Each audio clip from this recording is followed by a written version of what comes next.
Hello, good morning, good day. Dr. Gan Montenegro po ulit. O ito, merong kaso. So, isang 3-year-old baby na biglang nilagnat, mataas na lagnat. Tapos, masakit daw yung lalamunan. So, nung sinilip ko, madaming butlig-butlig sa lalamunan.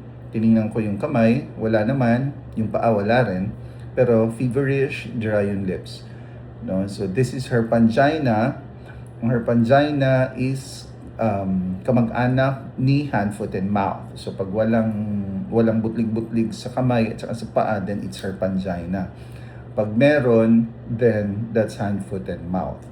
Parehong nakakahawa through laway. So most of the time, itong ganito, hindi tayo muna mag-kiss at saka mag-share ng utensils and food. No? So, wala namang masyadong ibibigay na gamot except for paracetamol for the fever.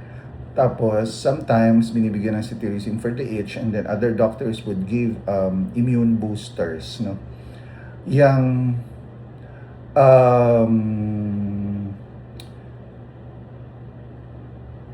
nakakahawa to, nakukuha ito dun sa ibang taong merong hand, foot, and mouth at herpangina rin.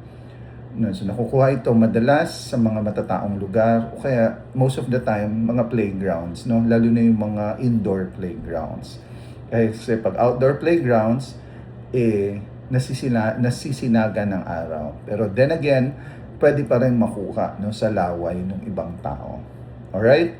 So, be careful. Meron madaming hand, foot, and mouth tsaka herpangina.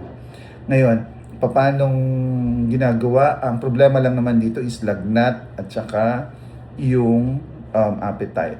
So what do we do? You may give cold drinks, no, cold food or drinks. Huwag naman yung ice cold, pero cold para magmanhid or magnum yung lalamunan. Tsaka may intake pa rin. Other than that, nothing more. Dr. Gan Montenegro, bye-bye.